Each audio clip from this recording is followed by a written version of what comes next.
Hello, my name is Sheree Long, and I'm here to explain to you why I came up with my social media platforms, LaShaunasLaw, and basically her story is the reason why. So I'm going to tell you her story today. Um, I just ask that you bear with me. It's rough telling this story. It's really hard. And me fighting for justice for LaShauna, I'm fighting every bit of fear that I have. I'm fighting because I can't let it be that my daughter is gone for no reason. I have to believe that there's purpose in me losing her. It doesn't mean I like it, but it means that if I could save other people's lives, I might not have been in a place where I could have saved her. And it kills me because I'm a nurse and I knew what to do. And when I saw them not do it, I politely asked them. Like I gave them the scientific answers. Like, could we get this CAT scan now? Like different things like that. But I don't want to get off course. I just get so emotional, and this is just something I have to do retake after retake. But I'm gonna get through it this time, okay? So LaShauna was 31 years old. She had special needs. She had cerebral palsy, epilepsy, osteoporosis, an acute lung injury from vomiting during a seizure, and she breathed the vomit into her lungs. Hypertension, severe anemia episodes that required blood transfusions and platelets. Plasma. It was the day before Thanksgiving, and LaShauna had end-stage renal disease and needed a kidney transplant. So it was a dialysis day, and it was November 25th, 2020. And she was sitting outside like she always do in her wheelchair. And she lost control of her wheelchair. Like it was a slight incline, but she went down it and hit the step and was ejected from her wheelchair and landed on her head and her shoulder.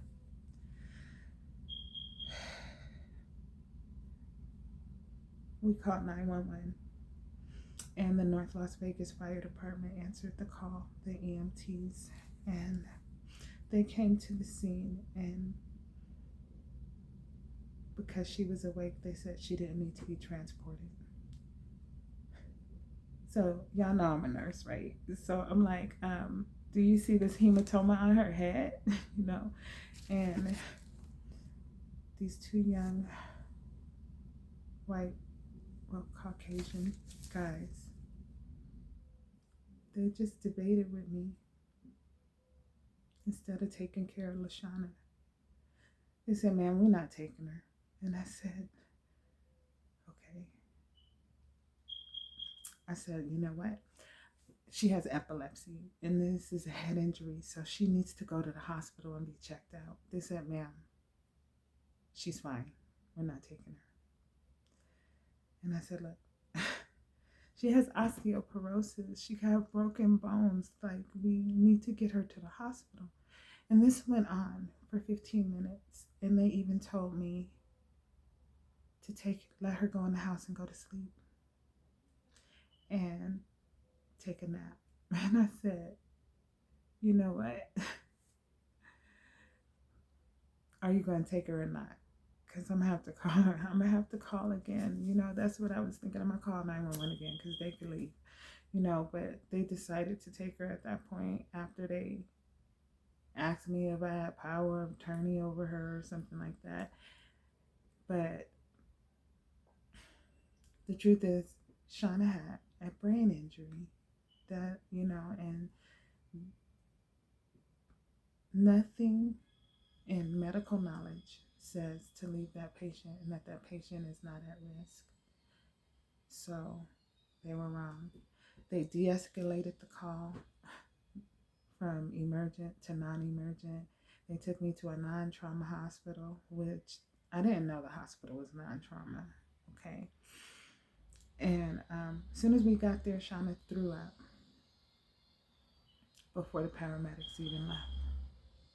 So here we have two big red flags. She has this huge goose egg on the side of her head. Well, it was the left side. And now she's vomiting.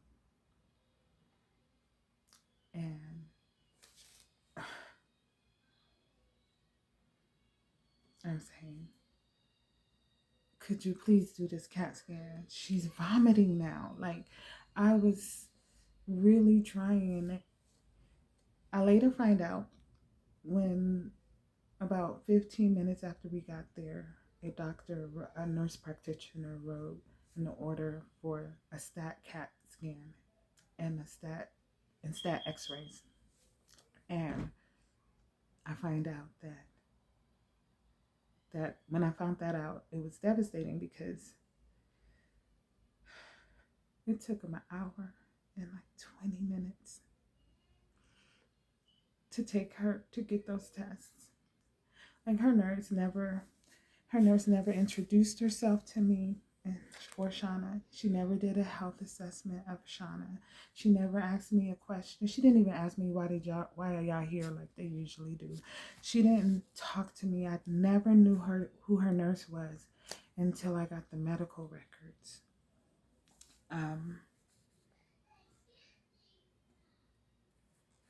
So, I'm just, yeah, and you would think this is like a horrible thing already, right? It's just horrible. The EMTs let her down. They failed her. Okay, they really did.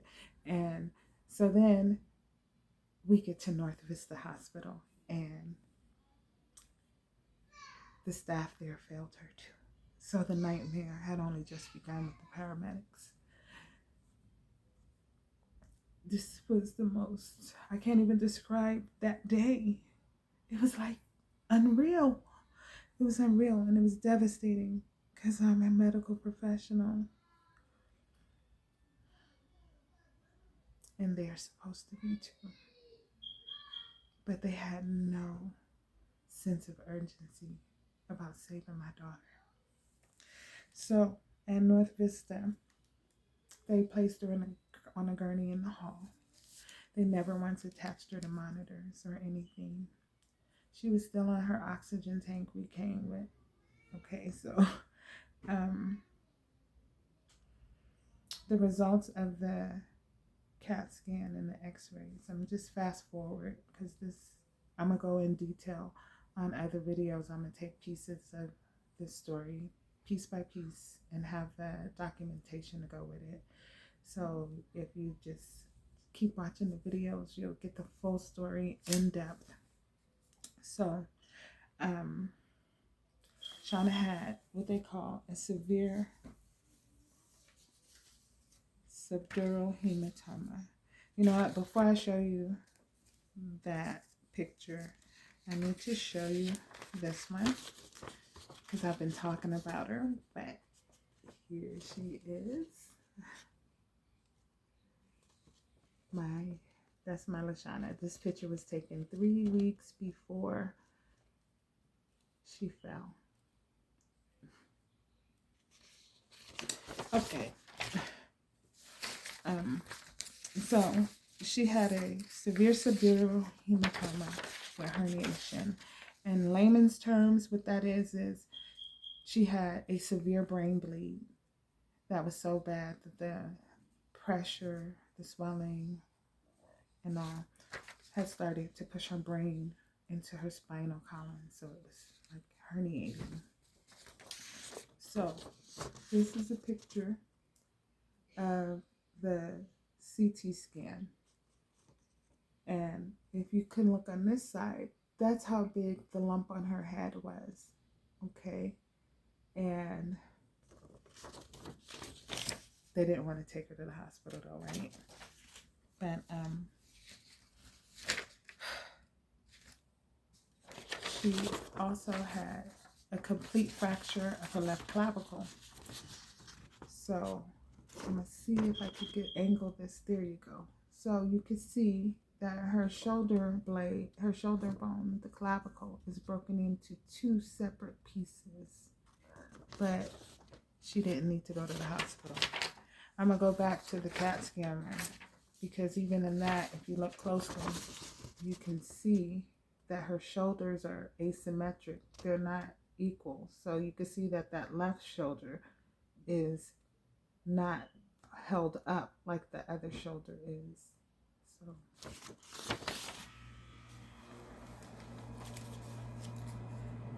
So at 5:02 p.m.,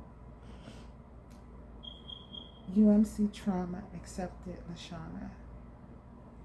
The doctor ordered medications for them to start before they transported her. But there's a problem. North Vista didn't get her out till probably 6 o'clock, because more than likely it was around 6, because she got to surgery at UMC around 6:30.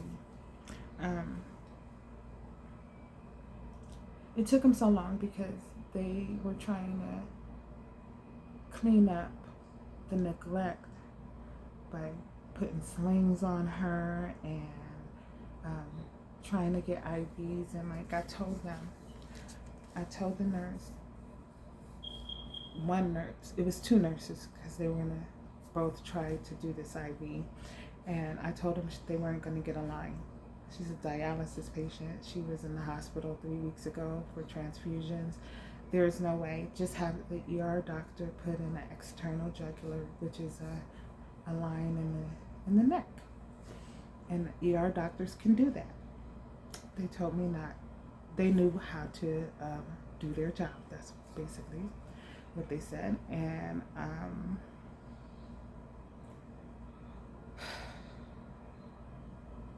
they took 30 minutes before they went and asked the ER doctor. 2 nurses tried and wasted another 30 minutes. When those CT scans, those CAT scan results say that my daughter needs emergency brain surgery, the order said for her to be transferred to UMC Trauma with lights and sirens. But yet they was doing all of this unnecessary stuff. They had no sense of urgency to save my daughter. This nurse received an order from the nurse practitioner in the ER to give Decadron, which is a drug to help inflammation in the brain, okay? Which would help, especially since you need to have surgery, right? You wouldn't want it to be swollen. You want something working against that. But this nurse did not give that medication, and her excuse was because Lashauna didn't have an IV. There was no IV access. There was no IV access is what she charted. But yet, Shauna is a dialysis patient. Her graft can be used in the hospital and emergency room if necessary to save her life. They give her medications in there at dialysis all the time. So why can't y'all use it? It just doesn't make sense. And again, the ER doctor could have put in that external jugular and she could have gave the medicine. The medicine UMC wanted her to have, the IV, was a hypertonic solution, which also reduces the swelling in the brain, which she did not give for the same reason. Okay, so I'm gonna go through all of that later. There's a lot of stuff with this nurse, okay? And so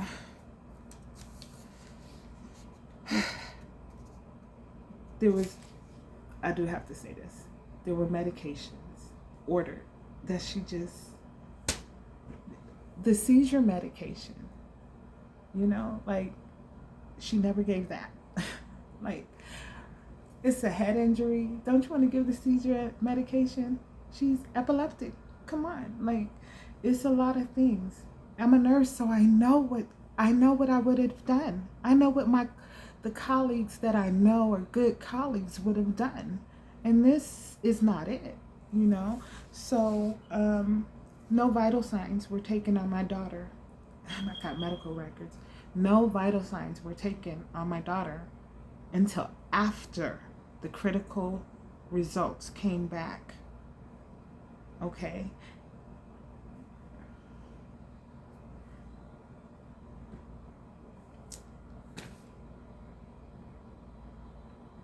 Where do they do that? I'm sorry, where do they do that? You know? And I'm trying to keep it together.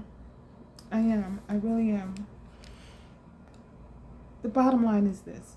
Lashauna fell at 2:45 p.m. She didn't get rushed to surgery to 6:30 p.m. 4 hours of bleeding in her brain. Suffering with a broken clavicle. And they said because she wasn't speaking about it. But she got brain injury. She already had special needs. Now she was fluent. She could talk. She had a life. She's had boyfriends, things like that. But LaShauna was 5'2", 95 pounds, and she looked like she was 12. Okay? She's a little thing that, I'm sorry if I'm jumping around, but she was a little bitty thing, and her life deserved to be fought for, and they didn't fight for it. I don't know how you could be in the medical field and not fight for it, for people's lives. So what you're going to see over the course of me doing these videos is that there are times that there were actions that just aren't scientifically based. You know, what we learn in nursing school and doctors learn in medical school, there's certain things, there's red flags, there's things you need to do. There's certain injuries and disease processes and things like that that require us to move in a timely fashion. And a head injury is definitely one. And even the paramedics failed her on that. And then North Vista Hospital failed her on that. You know, so that's where all of this is. And sometimes I'm going to get angry. And sometimes I'm just going to be sad. But I hope you follow me on this journey. And if any of the people that took care of Lashauna that day come across this, I just want you to know how you changed my life. How, although I find joy in some days, in most days, I find joy every day. Let me put it like that. Because when it seems like it's far away, I fight to get to joy through my faith. And I'm grateful for every day that I have, and I could be happy in that. So just bear with me. My emotions might be everywhere, but I gotta do this, and I need your help. I can't do it by myself. I've been trying for the past couple of years. This November, it will be 3 years since Lashauna fell, and there's no accountability and no justice for my daughter, Lashauna Matthews. She matters. Lashauna Matthews. She was wonderful. A beacon of hope. She was always a beacon of hope, because despite everything she ever had to go through, she still smiled. Her smile was just everything. And her faith was great. And she inspired people. Every life means something. How can we be in the medical field and not believe that? So, this is what it's about. I need you guys' help. I need y'all to keep watching the videos so you can learn about LaShauna's story. I want everybody to learn some things, learn how to advocate for their families. Eventually, I'll be going over things like that, how to advocate for yourself, how to advocate for your family. That brings a smile to my face because I finally decided to open a nonprofit organization in Shauna's honor. So I'm smiling because it's called the Lashauna Matthews Center of Advocacy, Wholeness, and Elevation, and the acronym for that is AWE. So the Lashauna Matthews Center of Law, and the advocacy portion is me fighting for justice for her, because in doing that, getting the laws passed, and that's why all the platforms are called LaShaunasLaw. LaShaunasLaw. So with all those platforms promoting that, I'll be also promoting the laws that I want to help create that's going to save the community and save lives. I just really am going to fight so that no one has to feel what I felt. Because it's one thing when your loved one is in a dangerous situation where it's life and death. It's another thing when it seems like people just don't care and they're not even trying to help her. And there's a big old difference in that. And decisions just wasn't made, not based on what I learned. So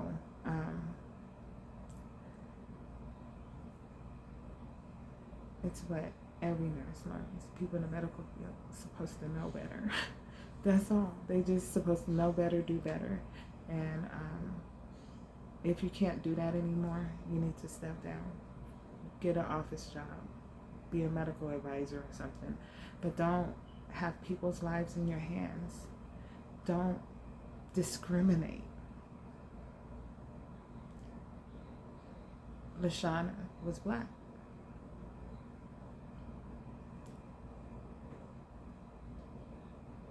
I believe that had a big part in it, because if you're not going based on science, what is the basis of your decisions? If it's not what we learned in our different medical professions, what is motivating your decisions here? And I believe discrimination was what that was. She was Black. She was disabled.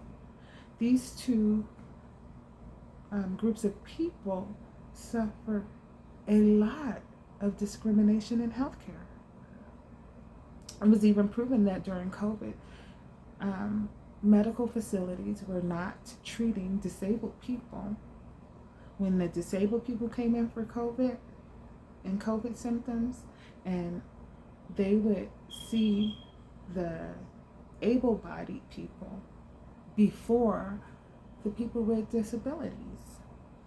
And they had to do, I think it was somewhere back east, I'm not sure which state exactly, but yes, so they do horrible discrimination against disabled people too. And so with her being Black and disabled, I believe that had a whole lot to do with these decisions that these organizations made. And then I'll also be going over with you the paperwork from the government agencies or the like the Board of Nursing and different things like that, so you can see what they told me and why I feel like the medical field just feel they're untouchable. They don't have to tell you nothing. They don't have to follow what everybody else follows. So I'm hoping that you watch the next video and that you'll join my fight. We'll have some very interesting things that we'll be covering, and I don't know. This is hard. I'm sorry. But thank you so much for listening. I know I've been out here for about 25 minutes, so I'll do another video. Just follow me, help me get justice for this beautiful young lady right here. That's my baby. LaShaunasLaw.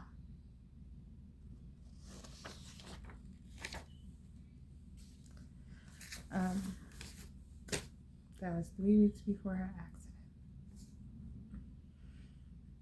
Help me, you guys. Just help me. It's been almost 3 years. Help me. I'll be doing more videos. I'm